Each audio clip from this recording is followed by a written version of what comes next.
Hello and welcome back. Come join me, Megan, and sit for a spell round the cauldron while we talk about witchcraft, polytheism, and the intersection of magic and mundane. This topic has been at the back of my mind for a few months, and I honestly don't know why, but I'm just going to run with it. This month I want to talk about the tools we use in our witchcraft practices. Let's go over some important dates for the month of May really quick, May of 2022. For April, I forgot to mention that there were actually 2 new moons of the month, so if you're listening to this when it goes live on April 30th, 2022, happy second new moon, happy solar eclipse if you can see it, and happy May Day Eve. That's right, we are already approaching Bealtaine, or Beltane for my Wiccan friends. Bealtaine is on May 1st. Depending on where you are in the world, May also has 2 moons, one of them being the last new moon of April. So just double check based on your location.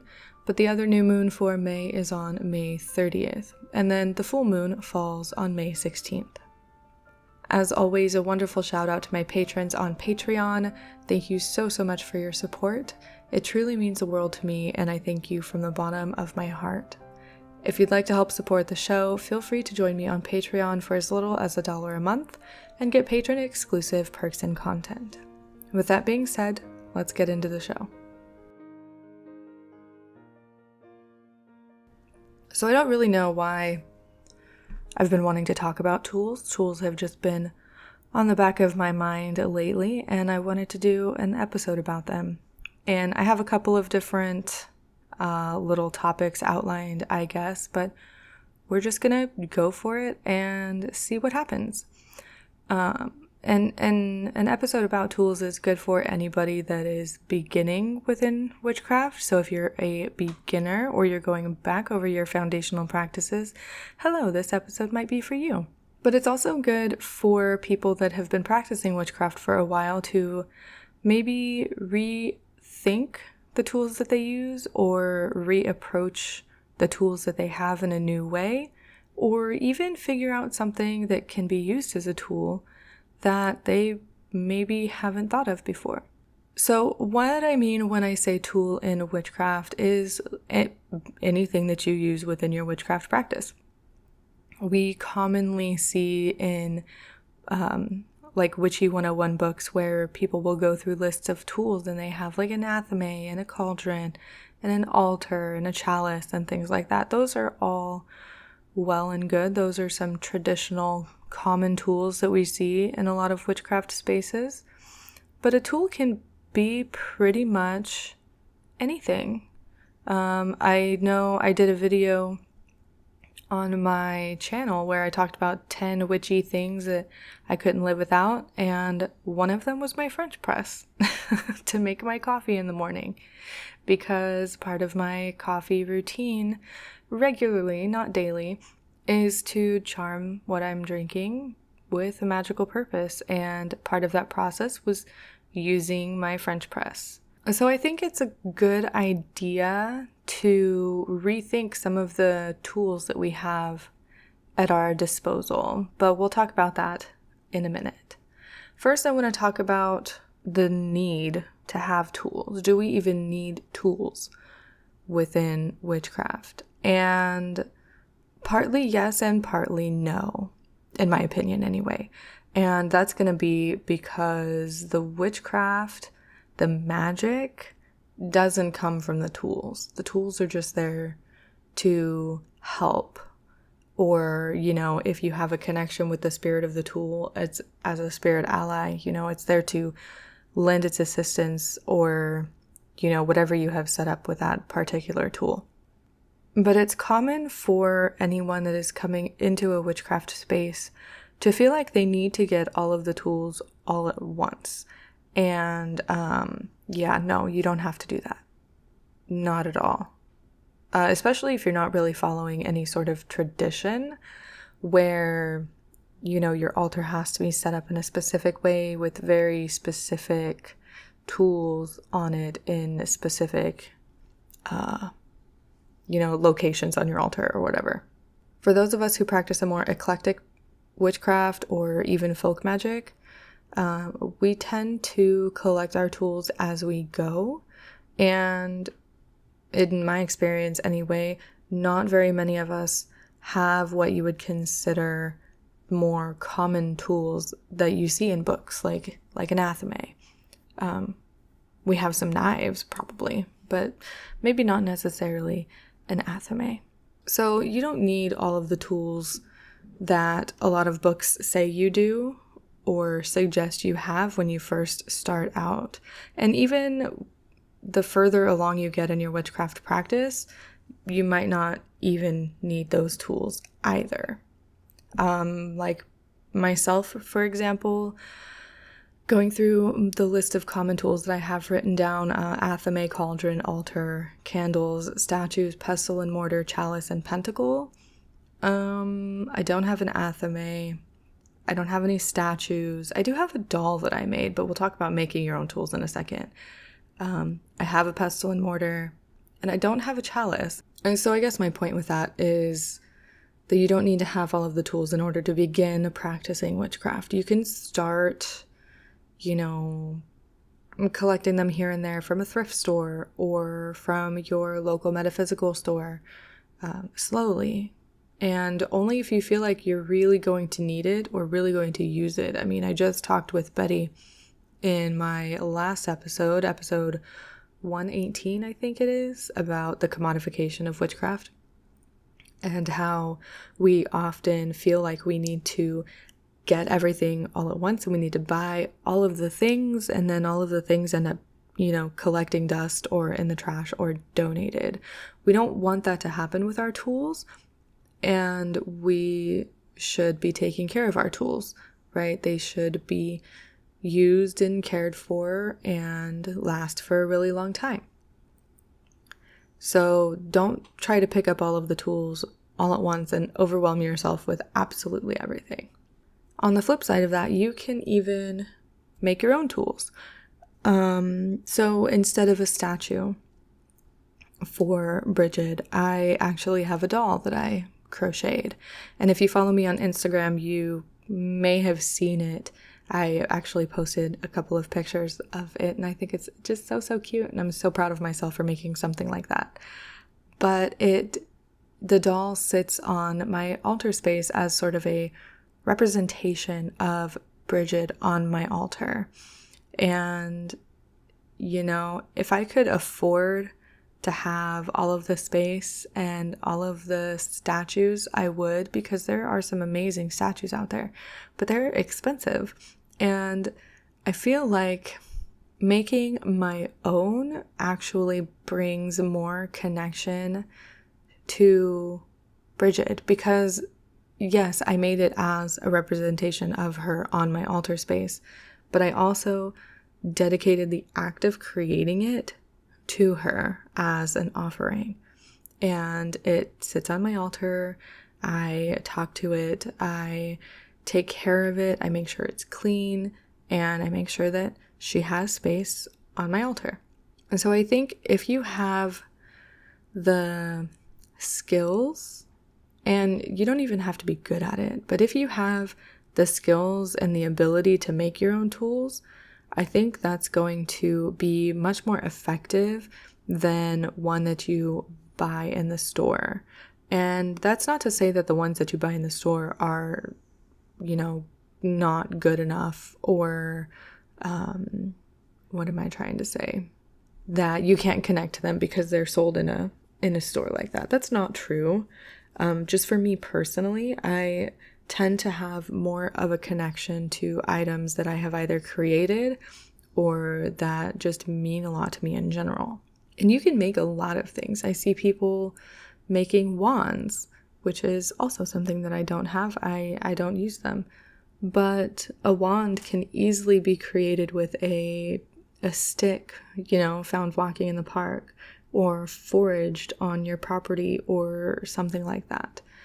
And I find that it brings more meaning when it can be made by the witch who intends on using it.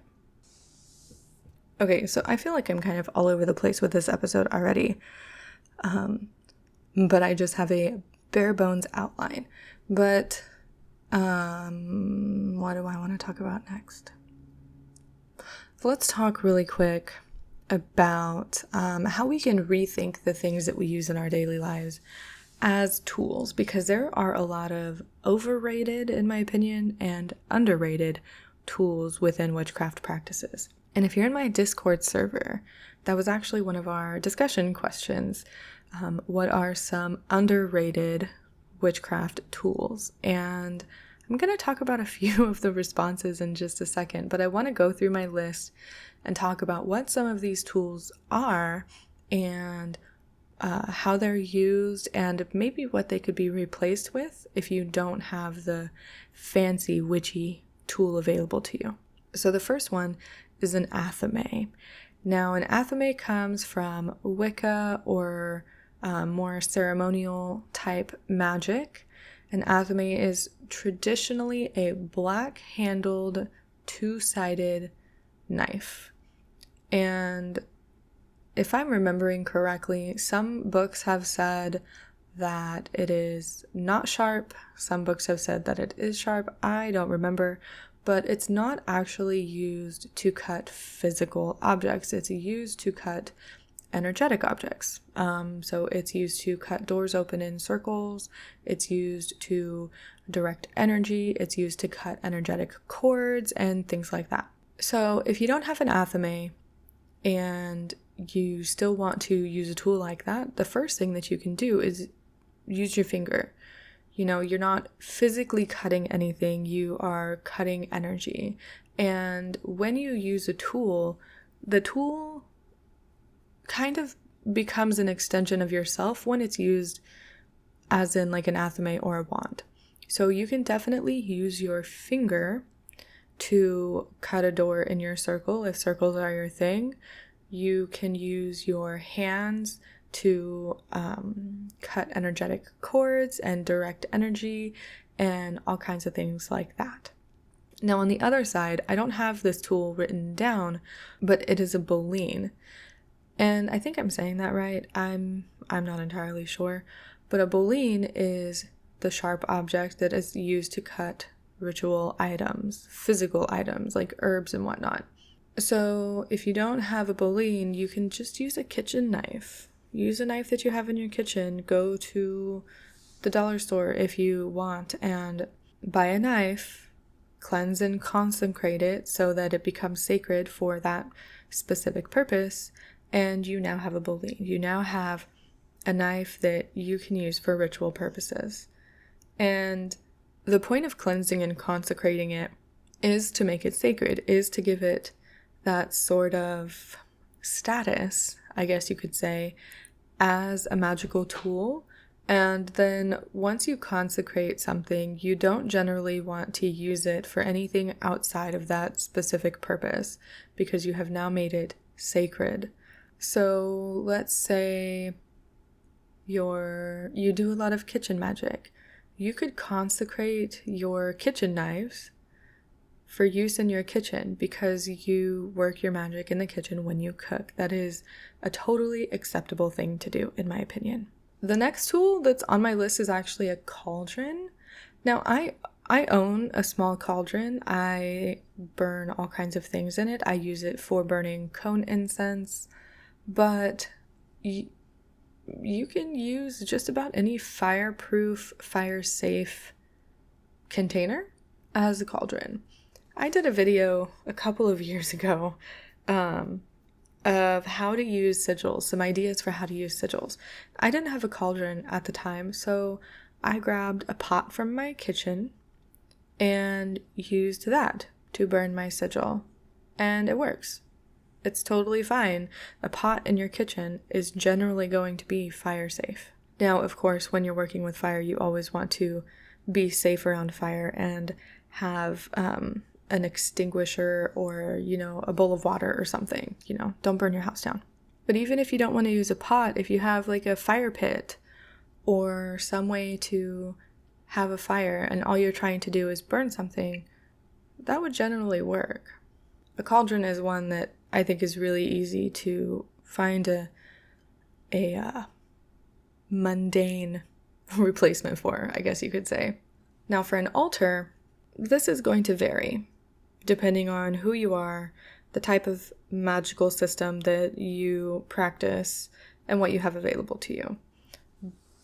I have 3 specific altars. 2 of them are on the same surface. 1 of them is on a separate surface. But an altar can be any flat surface that you decide to use. So one of those flat surfaces is my dresser, the top of my dresser. Another flat surface is a shelf. You can, get small shelves and use them as an altar space. Use the space that you have available to you. So if you have a bookshelf, for example, you can use the shelves of a bookshelf as an altar space. You can use your kitchen counter as an altar space. You can create an altar space on the floor. If you don't have space to have a physical altar, I have seen people use things like Pinterest to create devotional altars for deities, where they gather pictures and it becomes a sort of sacred act, putting this electronic or digital altar together for the deity in question. But an altar is a really easy one to find a sort of mundane replacement for. And it doesn't necessarily even need to be an altar. For example, if you do a lot of work at your desk can become an altar space.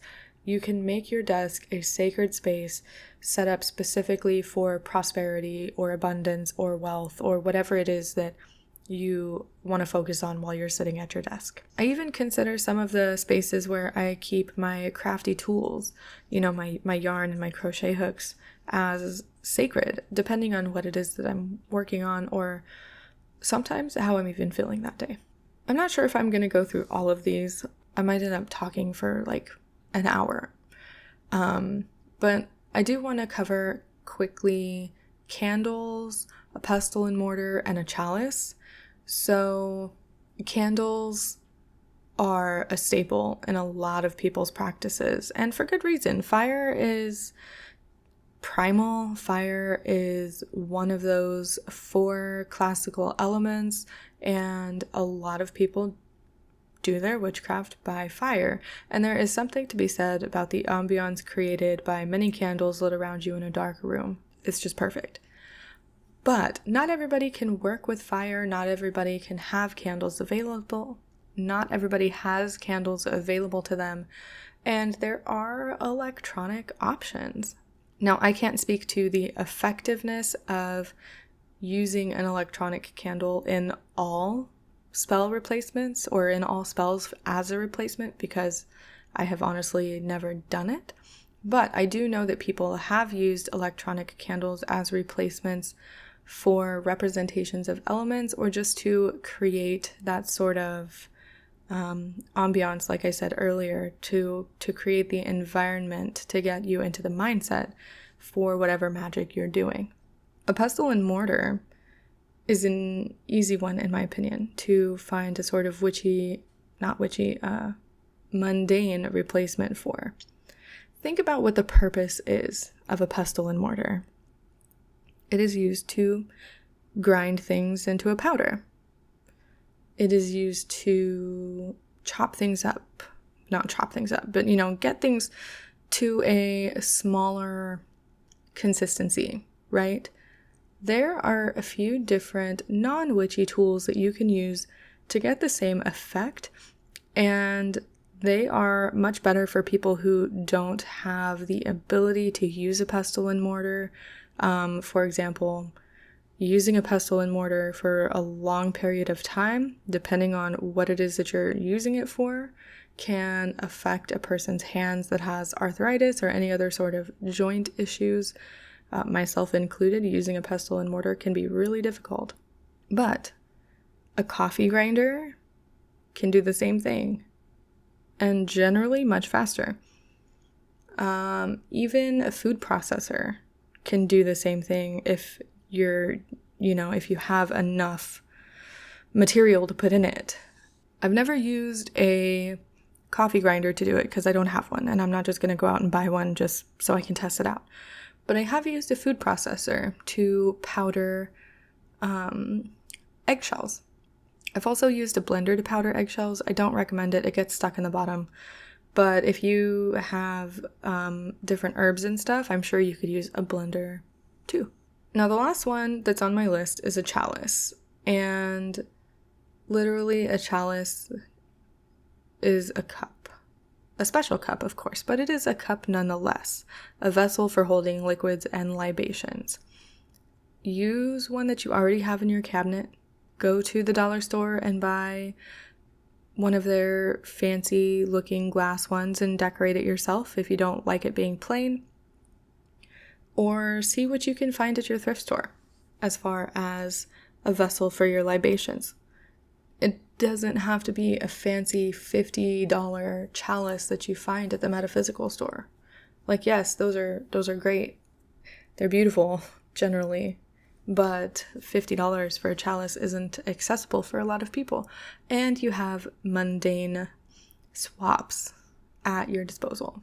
So I've gone through some of the common witchy tools that we see, but I want to talk about rethinking our tools. And I know I mentioned this a little bit at the beginning, but one of the discussion questions in my Discord server has been, what are some underrated witchy tools that people either don't think of or they don't notice? Someone said air. And, I think that's valid. A lot of people cast their spells by fire or even earth and forget that you can also utilize the element of air to get your work done. It could be a little different because air is not something that we can see. However, we can use our breath. We can utilize the wind, even smoke or feathers if they can be, if they can be gotten ethically, Also legally. Check your laws if you have feathers. It is illegal in some places to collect fallen feathers from birds. But air is an underrated tool. We don't see a lot of people talking about how to use air within witchcraft. Even a fan, an electric fan can be used for witchcraft purposes. A friend of mine answered this question with lentils. And I immediately was like, okay, I need you to explain this to me because I don't understand, or I don't see how lentils can be a tool within witchcraft. And then after they explained it to me, I was like, oh, duh, of course, we use rice. But they said that lentils can be put in spell jars and shaken for energetic purposes. They can be used as offerings. They can be used in workings for like wealth and prosperity. But in some places, they're also connected to death. So it just depends. But it really helped me realize that just about everything that we have can be used or utilized in some sort of witchy way. Or at least I know that a lot of people use rice in their workings for money or prosperity because rice is connected to those things. I didn't even think about the connection between lentils or beans for that matter. And it was an interesting conversation. And it just goes to show that even people that have been practicing witchcraft for a long time can do with a refresher on rethinking how we approach our tools. And so once you have your tools, I think it's important to have a connection with the things that we use regularly within our practice, not necessarily the things that we might use once or twice. Like for myself, the Pestle and Mortar, I don't generally use it very often because it hurts and I don't have a lot of herbs that I'm grinding up or powdering. But I do have more of a connection to my divination tools, my tarot cards and my oracle decks. I have more of a connection to my OM stones that I created, which if you want to see that process and you're not subscribed to me on YouTube, you should go subscribe to my channel, because I did a whole video explaining what OM is and showing the process of creating my OM stones. But, you know, it's important to me to have the connection with the tools that I'm using on a regular basis. And in order to do that, you just have to use them. You have to be mindful when you're using them too. And this is going to depend too on how you view tools, if you are an animist, or if you just view tools as objects for you to use for your witchcraft practice. You know, that's totally valid. But I think having a connection to the things that we use can also help us, you know, not buy unnecessary things, or what am I trying to say? Have a closer sort of working relationship with the tools that we have. And I know sometimes some of the things that we use might not feel sacred. They might not feel like a tool. But if you're going to practice witchcraft with it, you know, often, you might want to consider consecrating it. Make it sacred, cleanse it, and perform a little ritual and sort of dedicate it to its purpose.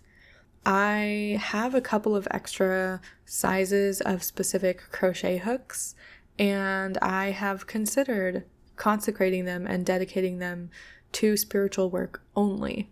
I haven't done it yet, but it is something that I've considered. I believe Thorn Mooney also has done this with some of her pens, because she actually has said that she writes all of her books by hand before she gets them into a computer and edits them, and it is a spiritual process for her. So her pens are consecrated as sacred. And I just think that's super interesting, and it's a super great way to approach the things that we use within witchcraft, especially if we use them regularly. So all in all, I know this particular episode has been kind of short, but I don't know. I've been wanting to talk about tools within witchcraft for like 2 months now, and I don't even think I covered everything in the way that I wanted to, but that's okay. My next episode, I am already gathering information for. I am already thinking about it heavily, because someone asked me on Instagram a while ago about connecting to the land and the area in a place that doesn't have a traditional 4-season year. And yes, I am going to be talking about that in my next episode. I'm going to be talking about the Wheel of the Year, Sabbats, and sort of making it your own and using my own personal experience as a sounding board for that. So if you're not subscribed to the podcast yet, go ahead and subscribe wherever you're listening. If you're not subscribed to the YouTube channel, you can subscribe there too. And thank you for joining me here for this short little one-sided discussion on the use of tools in witchcraft. Again, like I said, I don't know why, but I really had the itch to talk about tools.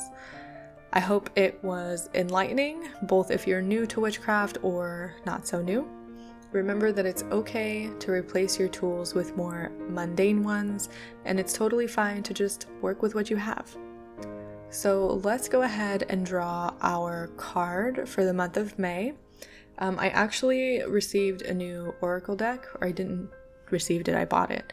It is called the Spirits and Shadows Oracle deck. I will leave a link to it in the show notes, but I highly recommend checking it out. It is an indie deck created by an artist, two artists, Jay Edward and Heather Neal, and it is just gorgeous. So I'm going to go ahead and shuffle, and we will pull a card and see what we get.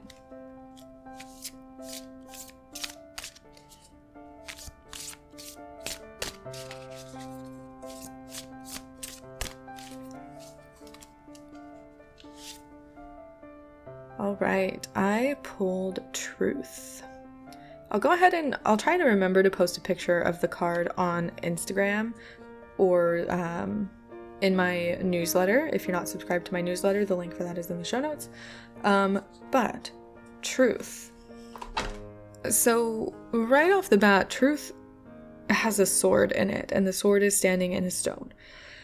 And it reminds me to like stand in truth, because the sword is standing by itself. It is stuck in a stone, it looks like, on its own, surrounded by some black and gray looking fog. The keywords that the artist has attached to this card are authenticity, bravery, and honesty, which I would expect honesty because the card's called truth. But it says that truth tells you to speak your mind even when it's difficult. What you need to say may be ill-received. There is freedom in being honest with others. Always act in accordance with your own values. Make sure you're being honest with yourself about a situation or relationship in your life. Do not deceive yourself because you're afraid of what you might lose. And I think that is an amazing message. So ask yourself if there's something you're not being honest about, whether to others or yourself, and why that is. Try to move forward and be more honest, be more open and authentic, and be more you. Again, thank you so much for listening. If you have comments, questions, or suggestions, please reach out to me. My contact information is always in the show notes, and you can find me on social media. All of the links will be in the show notes. And with that, I will talk to you later.